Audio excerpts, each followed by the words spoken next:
Bueno, muy bien, buenas noches a todos. Les invito a abrir la Biblia en capítulo 25 de Primera Samuel para retomar nuestro estudio de este libro histórico que nos cuenta el tiempo del pasaje desde los jueces a la monarquía, ¿no? Y estuvimos viendo ya un poco la historia de Saúl, aunque todavía seguimos con él, y empezamos con David. Ya hace un tiempo venimos siguiendo este periodo en la historia de David en la que le tocó ser un fugitivo, ¿no? Él era ungido del Señor por Samuel, era el próximo rey de Israel. Saúl había sido desechado, pero Saúl se aferraba al trono, estaba persiguiendo por todas partes a David, y ya estuvimos viendo algunas de las peripecias que le tocó pasar, ¿no? Y en el último capítulo que estuvimos considerando, ya hace unas reuniones atrás, vimos cómo David le perdonó la vida a Saúl, ¿no? Ellos estaban escondidos, David con sus hombres en una cueva, Saúl entró para hacer sus necesidades y David lo tuvo al alcance de la mano, le podía haber quitado la vida, podía haber terminado con su problema, pero él decidió esperar en Dios. Y él dijo que no iba a extender su mano contra el ungido de Jehová. Así que permitió que Saúl se fuera y eso le trajo un poco de alivio por un tiempo, pero el texto nos dice que después Saúl lo siguió persiguiendo. Sin embargo, fue una lección importante y una decisión que marcó la vida de David para las cosas que él tenía que aprender después como rey de Israel. El capítulo 25 es una historia bien interesante, que la vamos a ir leyendo de a poco porque como es un capítulo largo, si lo leemos todo nos vamos a olvidar y me gustaría ir leyendo y sacando algunas reflexiones para nosotros. Dice en el título David y Abigail. Pero arranca con una muerte, ¿no? Dice el versículo 1, murió Samuel y se juntó todo Israel y lo lloraron y lo sepultaron en su casa en Ramá, ¿no? Samuel es uno de esos personajes, no sé, capaz que es una cosa que me parece a mí, que es un poco subvalorado, ¿no? No es de los más famosos, de los Moisés, los Abraham, los David, ¿no? De esos personajes que conocemos bien su vida, ¿no? Dentro de los jueces capaz que sabemos más de Gedeón y de Sansón que del propio Samuel, ¿no? Porque claro, Samuel no peleó ni en batallas, no era un guerrero, no hizo milagros extraordinarios. Sin embargo, el legado de Samuel, lo que Samuel hizo, ¿no? Fue impresionante, era un tremendo hombre de Dios. Cuando Samuel llegó al mundo como respuesta de una oración de su mamá, estaba prometido para ser entregado a Dios. Y cuando era apenas un niño pequeño, lo llevaron y lo dejaron en el tabernáculo, al cuidado de hombres que la verdad dejaban mucho que desear. Sin embargo, Samuel creció como un hombre sensible a la voz de Dios. Y siendo todavía un jovencito, un niño pequeño, fue alguien con el cual Dios quiso comunicarse. Dice el texto bíblico ahí en el principio del libro de 1 Samuel que la palabra de Dios escaseaba en ese tiempo. No había visión con frecuencia, pero Dios le habló a Samuel. Y Samuel fue un hombre que se mantuvo fiel a Dios todos los días de su vida. Dice la Escritura, no dejó caer a tierra ninguna de sus palabras. Y hay varios pasajes en la Biblia que nos hablan de cosas que Samuel hizo, ¿no? Y que yo por lo menos no tenía tan claro. Por ejemplo, dice en 1 Crónicas 9:22 que Samuel fue precursor de la organización de los levitas en el santuario, que después David ratificó y consolidó, ¿no? Para darle a cada familia de los levitas una tarea, poner porteros, poner gente que cantara, músicos, etc., ¿no? También dice que Samuel había comenzado a consagrar parte de los botines conseguidos en batalla para la construcción del templo, que finalmente edificó Salomón. Está en 1 Crónicas capítulo 26 también, ¿no? Dice que de lo que se conseguía en la batalla, que le sacaban a los enemigos los metales preciosos y las cosas de valor, Samuel guardaba una parte porque ya tenía la visión de construir una casa para Dios, ¿no? En Josías, hace poco estuvimos viendo la historia de Josías en la escuela dominical, dice en 2 Crónicas 35 que Josías celebró la Pascua como no se celebraba desde los días de Samuel. Así que Samuel también fue alguien que mantuvo viva esa ordenanza que el Señor había mandado a su pueblo en el Antiguo Testamento, ¿no? No solamente como una tradición, como una fiesta que se celebraba, sino transmitiendo su significado espiritual. Hay dos pasajes, en Salmos 99:6 y en Jeremías 15:1, donde se dice que Samuel era, junto con Moisés y con Aarón, sacerdotes que invocaban a Jehová y él le respondía, ¿no? Era un hombre de intercesión delante de Dios. Y finalmente encontramos su nombre también en el capítulo 11 del libro de Hebreos, en el 11:32, cuando ya el escritor de la carta dice, bueno, yo no voy a decir más ejemplos, pero también está Jefté, está fulano y está Samuel, ¿no? Un hombre de fe y un hombre que tuvo la responsabilidad y el peso de guiar al pueblo de Dios en sus primeros pasos en la monarquía, ¿no? Que fue un consejero para Saúl, un consejero que Saúl desaprovechó e ignoró muchas veces, y un hombre que también guió en sus primeros pasos a David.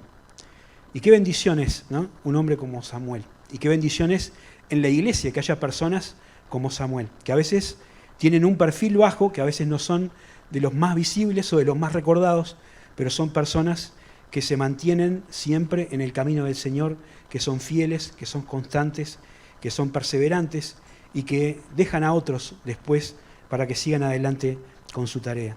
Y cuando uno ve este versículo se da cuenta el reconocimiento del pueblo de Dios, ¿no? Había unos perseguidos y otros huyendo, pero acá dice que todo Israel se juntó para el sepelio de Samuel. Como que una breve tregua ahí, en toda la situación que estaba viviendo el país, para enterrar a un hombre como había sido Samuel.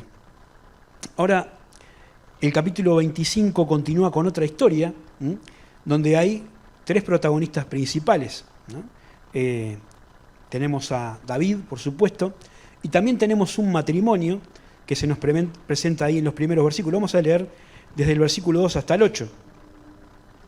Dice que en Maón había un hombre que tenía su hacienda en Carmel, el cual era muy rico y tenía 3.000 ovejas y 1.000 cabras. Y aconteció que estaba esquilando sus ovejas en Carmel. Y aquel varón se llamaba Nabal, y su mujer Abigail. Era aquella mujer de buen entendimiento y de hermosa apariencia. Pero el hombre era duro y de malas obras, y era del linaje de Caleb. Y oyó David en el desierto que Nabal esquilaba sus ovejas. Entonces David envió 10 jóvenes y le dijo, subid a Carmel e id a Nabal y saludadle en mi nombre y decidle así, sea paz a ti y paz a tu familia y a todo lo que tienes. He aquí he sabido que tienes esquiladores. Ahora tus pastores han estado con nosotros, no les tratamos mal, ni les faltó nada en todo el tiempo que han estado en Carmel. Pregunta a tus criados y ellos te lo dirán. Hallen por tanto estos jóvenes gracia en tus ojos, porque hemos venido en buen día. Te ruego que des lo que tuvieras a tu mano a tus siervos y a tu hijo David. Esta es la primera parte, la presentación de los personajes y el pedido o el ruego de David, ¿no? Está este matrimonio que vivía en esa región de la tierra de Judá, ¿no? En la parte norte, más montañosa. Vivía en un lugar, pero tenía su estancia en otro lugar, que acá se dice Carmel, que era un valle fértil, que tenía muy buenas praderas, ideal para la crianza del ganado, de ovino, y tenía una abundante cantidad de ovejas, ¿no? 3.000 ovejas y unas cuantas cabras. Y dice que estaba haciendo la esquila, ¿no? Estaban los trabajadores, no sé cómo llaman las cuadrillas de esquiladores trabajando, y había, por lo tanto, fiestas. Si ustedes recordarán cuando se hace la esquila en el Antiguo Testamento, seguramente ahora sea igual como cuando se hace una carnada, se aprovecha porque es un tiempo de celebración. Así que David aprovecha para pedirle, para mandar a unos jóvenes a que le pidan a Nabal que les comparta un poco de toda esa comida y esa bebida que había en abundancia, diciéndole que ellos habían estado cuidando a los rebaños y a los pastores de Nabal, ¿no? Porque saben que los pastores se iban moviendo de un lugar a otro y era frecuente que los enemigos hicieran incursiones, o sea, entraran bandas armadas al territorio de Judá y se robaran lo que podían, ¿no? Eso pasó en el libro de Job, por ejemplo, y otras historias como en Gedeón, donde los enemigos pasaban y se robaban las cosas, ¿no? Pero estando David con sus hombres ahí, que estaban escondidos de Saúl, habían protegido a los pastores y ahora les pedía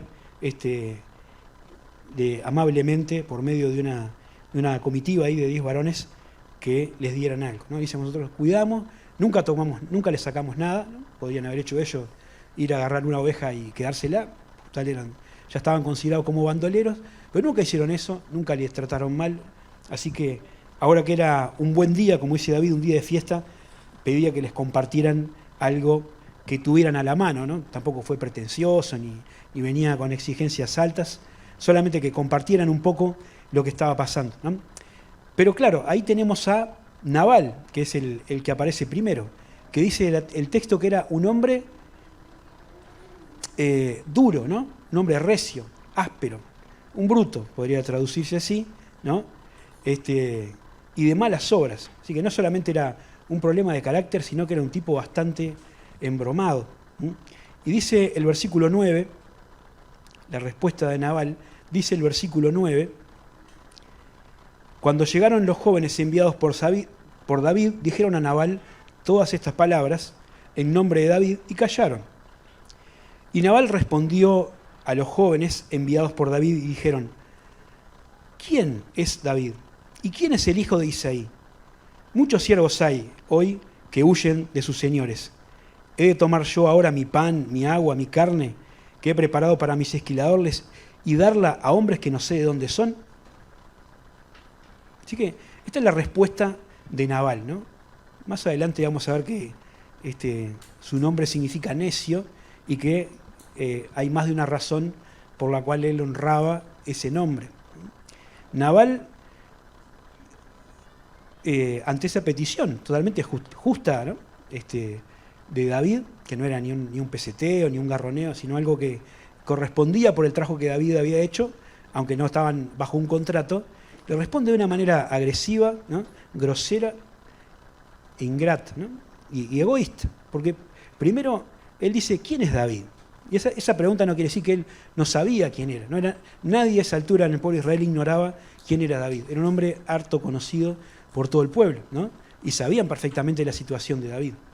Lo que él estaba diciendo es que para él David era insignificante, no le interesaba David. Y lo trata como un simple siervo rebelde. Dice, es un loquito más que está escapando de su señor. ¿Por qué yo tengo que agarrar mi comida, ¿no? Todo lo que es mío, que yo me gané con mi esfuerzo, y dárselo a un tipo que anda por ahí correteando por las montañas, ¿no? Y no está haciendo nada? Entonces, este hombre se responde de esta manera, ¿no? Buscando poner el dedo en la llaga más dolorosa que tenía David, ¿no? Porque él no estaba huyendo porque él quería. ¿Se acuerda que no era un rebelde que como no le dejaban hacer lo que él quería y como quería ser el rey no lo dejaban, huía, se fue? No, él se fue porque Saúl estuvo a punto de matarlo 2 veces, ¿no? Le tiró lanzazo cuando estaba comiendo con él ahí y después lo había perseguido por todas partes para matarlo. Así que su vida era una forma, la única forma de preservar a la vida física de David. No era un loquito rebelde.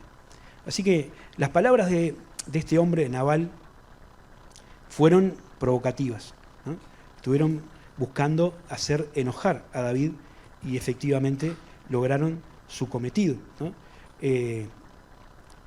Si él hubiera sido un poquito coherente, se hubiera dado cuenta que las pérdidas que hubiera tenido si David no hubiera estado protegiendo su rebaño hubieran sido mucho más costosas que lo que le hubiera salido invitar a comer a David y a su ejército, aunque eran 600.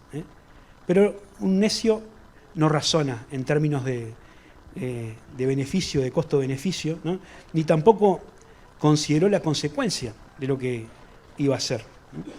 Así que él acaparó la bendición y no compartió, ¿no?, todas las cosas que tenía, ¿no? La Biblia nos va a dejar claro, vamos a verlo más adelante, que no era porque tuviera poco y si él daba a David, entonces se iban a quedar sin comer los sirvientes, ¿no? Porque uno decía, bueno, mira, tengo contadas las hamburguesas, no te puedo dar porque tengo la gente para comer, ¿no? Después el texto lo describe como un banquete de reyes, así que había suficiente, ¿no? Como le decía, la esquila era un tiempo de celebración y se celebraba con mucha abundancia.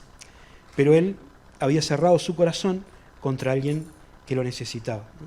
Y dicho sea de paso, esta es una conducta contra la que la Biblia nos amonesta. La Biblia nos dice a nosotros que tenemos que conducirnos con generosidad y tener en cuenta, ¿no?, que las cosas que Dios nos dio son para compartir y no solamente para nuestro propio beneficio. Dice Efesios 4:28, el que hurtaba no hurte más, sino trabaje haciendo con sus manos lo que es bueno para que tenga que compartir con el que padece necesidad.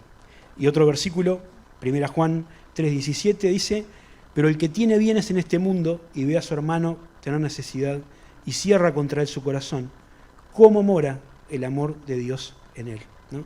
Hijitos, no amemos de palabra ni de lengua, sino de hecho y en verdad. Pero Nabal fue grosero, fue ingrato, porque no reconoció lo que había hecho David, y fue egoísta, porque no quiso compartir. Y además fue un nabo, ¿no?, porque él con sus palabras estaba poniendo en riesgo su propia vida, ¿no? Y él pensaba que era un cra, ¿no?, maltratando a David, ¿no?, y estaba trayendo sobre su vida y sobre la vida de las personas que estaban con él una sentencia de muerte. Miren lo que dice Proverbios 18:6, ¿no? Los labios del necio traen contienda, y su boca los azotes llama.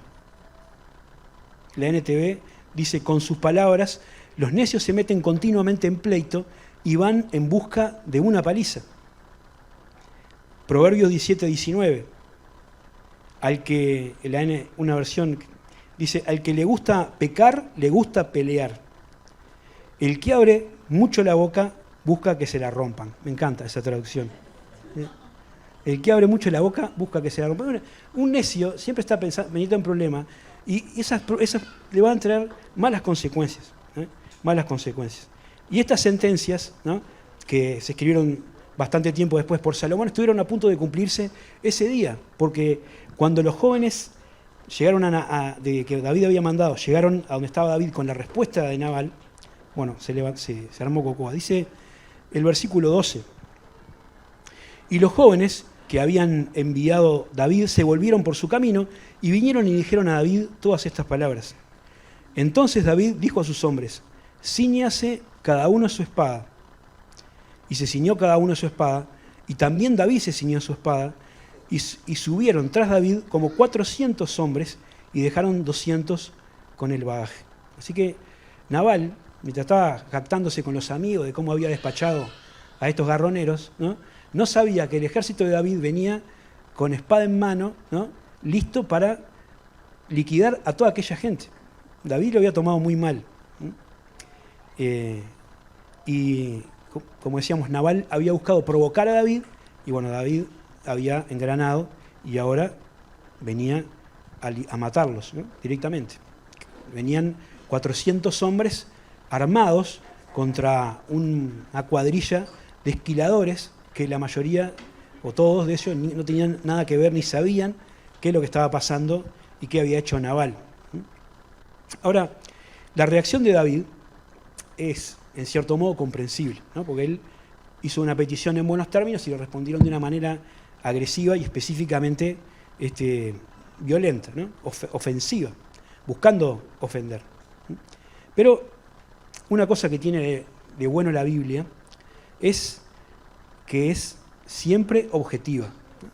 La Biblia nunca se pone del lado de una persona, dice esto es el bueno y todo lo que hace está bien, y este es el mal y todo lo que hace está mal, ¿no? Acá nosotros leemos la historia y decimos David es el bueno y Nabal es el malo, así que todo lo que hace David está bien y todo lo que hace Nabal está mal. No, ¿no? Lo que iba a hacer David estaba mal, ¿no?, porque David iba a ejecutar una venganza por mano propia, iba a ejecutar un castigo que era injustificado y era totalmente desproporcionado, porque está bien, lo habían ofendido, pero él pensaba matar no solamente a Nabal, sino a toda la gente que estaba con él. O sea que estaba totalmente suelto de la cadena, ¿no? Pero miren qué interesante, ¿no?, lo que pasó en la historia. ¿Saben qué? Es interesante eso, ¿no? Yo pensaba hoy, cuando repasaba esto, leíamos en el capítulo anterior que David estaba en aquella cueva con el hombre que había intentado matarlo más de una vez y que lo estaba persiguiendo por todas partes. Y en ese momento David tuvo la serenidad y el control para entender que no era bueno que él extendiera su mano contra el ungido de Jehová, ¿no? Eso es una tremenda señal de madurez y de control de su carácter, ¿no? Sin embargo, ahora por una ofensa muchísimo menor, estaba dispuesto a matar a una persona, ¿no? Y eso me habla de que en la vida cristiana y en nuestra lucha contra el pecado, nunca podemos decir que una batalla está completamente ganada, ¿no? A veces podemos vencer contra algún vicio, algún hábito que queremos cambiar una vez y dos veces, pero no podemos bajar la guardia porque el diablo, como dice la Escritura, siempre anda alrededor nuestro buscando a quien devorar, ¿no? Si nosotros nos dormimos, como el otro día leíamos en la cena del Señor, entonces estamos expuestos a la tentación. Jesús le dijo a los discípulos, velad y orad para que no entréis en tentación, ¿no? El espíritu, la verdad, está dispuesto, pero la carne es débil.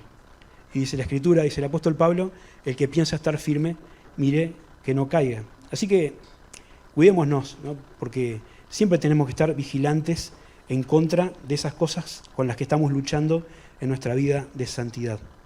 Ahora, miren lo que pasó, porque tenemos la escena, ¿no? Si fuera una película, uno podría ver en un lugar la fiesta donde estaba Nabal tomando abundante vino, comiendo asado, etcétera, y por otro lado se podría venir a la tropa de David que se acercaba, ¿no? Listos para hacer una masacre. Pero, ¿no? Gracias a Dios, ¿no? Por la providencia divina, un siervo que estaba ahí cuando Nabal trató groseramente a los empleados, la vio venir de lejos, ¿no? Sé que era un tipo muy perspicaz, y cuando escuchó eso, se fue derecho a donde estaba la esposa de Nabal, Abigail, ¿sí? Que, como leímos, era una mujer, además de hermosa, muy inteligente, ¿no? Y le dijo así, versículo 14.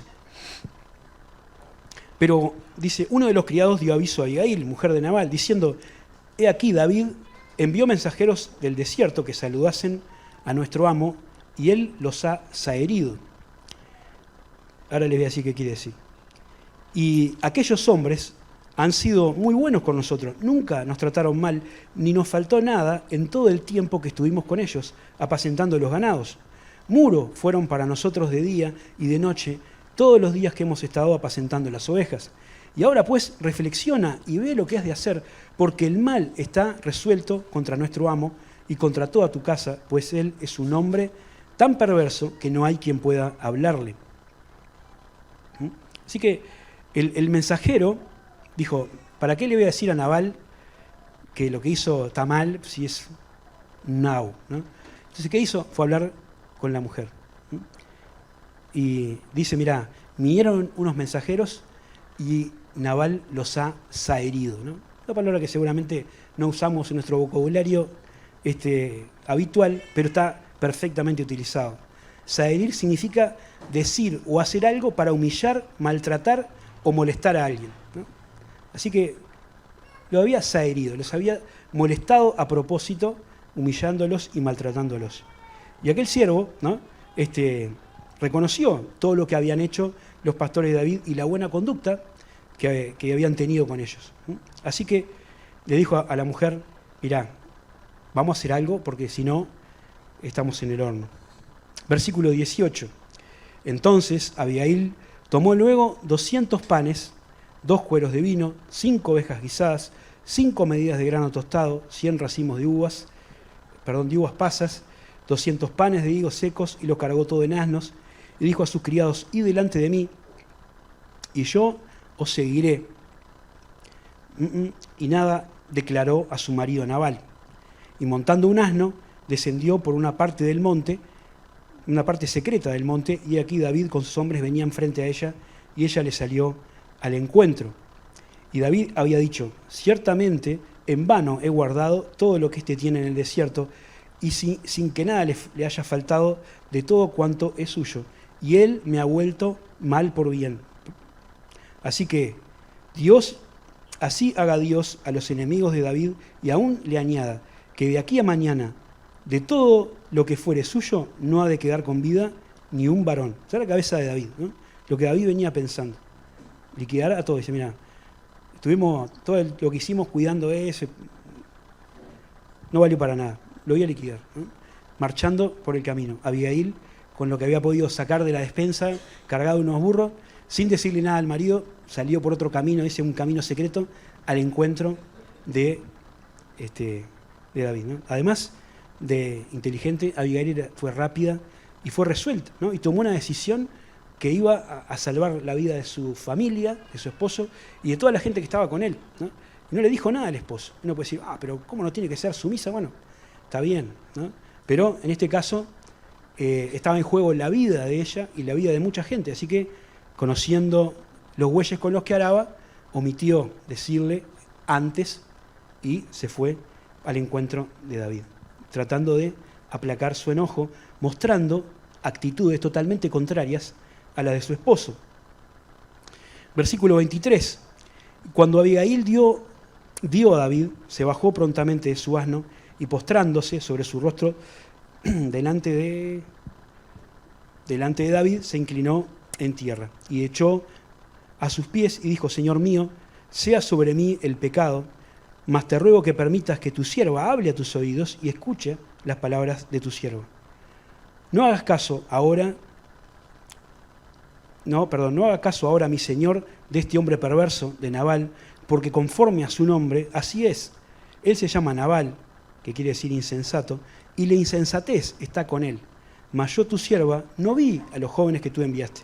Ahora pues, Señor mío, vive Jehová y vive tu alma, que Jehová te ha impedido el venir a derramar sangre y vengarte por tu propia mano. Sean pues como Nabal tus enemigos y todos los que procuran el mal contra mi Señor. Y ahora, este presente que tu sierva ha traído a mi Señor, sea dado a los hombres que siguen a mi Señor. Y yo te ruego que perdones a tu sierva esa ofensa, pues Jehová de cierto hará casa estable a mi Señor, por cuanto mi Señor pelea las batallas de Jehová, más y mal no sea hallado en ti en tus días. Versículo 29, aunque alguien se haya levantado para perseguirte y atentar contra ti, tu vida, con todo, la vida de mi Señor será ligada en el haz de los que viven delante de Jehová tu Dios, y él arrojará la vida de tus enemigos como de en medio de la palma de una onda. Y acontecerá que cuando Jehová haga con mi Señor, conforme a todo el bien que ha hablado de ti, y te establezca por príncipe sobre Israel, entonces, Señor mío, no tendrás motivo de pena ni remordimiento por haber derramado sangre sin causa o por haberte vengado por ti mismo. Guárdese, pues, mi Señor, y cuando Jehová haga bien a mi Señor, acuérdate de tu sierva. Tremendo pasaje. La verdad que da para leerlo después en casa con más detenimiento y ver la sabiduría y la visión espiritual que tenía esta mujer, ¿no? Sus palabras no eran solamente cháchara ahí para que David no hiciera nada, darle la comida y punto. Todo lo que ella dice está dando vuelta completamente a las actitudes de su esposo, porque en primer lugar fue hablando con respeto y con amabilidad, no fue insolente y grosera como Nabal, ¿no? Ella se postró delante de Saúl, reconoció quién era él, reconoció que era alguien que estaba perseguido injustamente por Saúl, y le trató como un príncipe, como alguien que estaba destinado a ser el rey de Israel, ¿no? Hay un versículo en Proverbios 15:1 que dice, la blanda respuesta quita la ira, mas la palabra áspera hace subir el furor, ¿no? Otra cosa que hizo, ella lamentó la conducta de su esposo, dijo, mira, no le hagas caso porque mejor no hablamos, ¿no? Y haciendo gala de una capacidad de análisis político, le dijo, yo sé que Dios te va a poner sobre el rey, ¿no? Sobre el reino de Israel, que te va a hacer casa estable. Mire lo que la mujer sabía, lo que Dios le había dicho a David, ¿no? Que vas a reinar, ¿no? Que vas a tener un trono. No sea que cuando todo eso ocurra, tengas en tu legajo algo de qué arrepentirte, ¿no? Y tengas en tu haber esta pena y este remordimiento de haber derramado sangre inocente, ¿no? Qué triste. Me hace acordar una canción que a veces cantamos que dice, enséñame a vivir el hoy de tal manera que mañana no tenga que reprocharme el ayer, ¿no? y David fue parado, ¿no?, por una intervención pacificadora de Abigail para que él no cometiera un acto del que seguramente después se iba a arrepentir, ¿no? Y qué bendición es cuando el Señor nos obstaculiza de esa manera, ¿no? A veces nos enojamos cuando no nos salen las cosas o cuando no nos dejan hacer lo que pensamos, pero el Señor siempre tiene cuidado de nosotros. Interesante pensar cómo Abigail fue una pacificadora, ¿no? Y la Biblia dice que nosotros los cristianos tenemos que ser también pacificadoras, personas que busquen la paz y la sigan, personas que no sean de estos que siempre están buscando pelea, ¿no?, buscando roñas, llevando y trayendo chismes, haciendo partidos, buscando divisiones, sino al contrario, personas que las cosas que dicen son para buscar conciliación, que tratan de acercar a las partes, que pueden encontrar puntos en común, como decía Pablo a Epafrodito, ayudar a los que están distanciados a ser de un mismo sentir en el Señor, ¿no? Y los pacificadores, dice la Escritura, van a ser llamados hijos de Dios. Sigo para terminar. Versículo 32. Vemos ahí cómo David recapacita, y dice estas palabras. Versículo 32. Acá está. Y David dijo a Abigail: bendito sea Jehová Dios de Israel, que te envió para que hoy me encontrases. Y bendito sea tu razonamiento, y bendita tú, que me has estorbado de ir a derramar sangre y de vengarme por mi propia mano. Porque vive Jehová, Dios de Israel, que me ha defendido de hacerte mal, que si no te hubieras dado prisa en venir a mi encuentro, de aquí a mañana no hubiera quedado con vida a Nabal ni un varón. Y ahí sigue el texto hablando de lo que había hecho Abigail, ¿no? Había estorbado, ¿no? Pero un bendito estorbo que Dios había puesto en su camino para que él no hiciera una cosa que estaba mal delante de Dios, ¿no? David era un hombre de guerra y David había derramado y derramaría mucha sangre, pero una cosa es matar a una persona en el campo de batalla, a un enemigo, en una lucha que es a matar o morir, y otra cosa es una venganza por mano propia, por una ofensa que estaba totalmente injustificada. Les dejo para que lean después el Salmo 37, ¿no? No tenemos tiempo para leerlo ahora, no sabemos bien en qué momento se escribió, pero sin duda refleja todo lo que está entendiendo y aprendiendo David en esta instancia, ¿no? Que el Señor es el que tiene que encargarse de los buenos y de los malos. Por último, la retribución de Dios. 1 Samuel 25, del 36 al 44, dice el pasaje ahí que cuando a Nabal se le pasó el efecto del vino, cuando vino Abigail, para leerlo todo, dice Abigail, vino Nabal, y aquí que él tenía un banquete en su casa como banquete de rey. Y el corazón de Nabal estaba alegre y estaba completamente ebrio, por lo cual ella no le declaró cosa alguna hasta el día siguiente. Pero por la mañana, cuando a Nabal ya se habían pasado los efectos del vino, le refirió a su mujer estas cosas y desmayó su corazón en él y se quedó como una piedra. Y 10 días después, Jehová hirió a Nabal y murió. Así que dentro de este paquete de retribuciones, a Nabal le tocó la muerte, ¿no? David lo había intentado matar, ¿no? Pero Dios no se lo permitió. Sin embargo, lo que Nabal había hecho recibió su merecido, ¿no?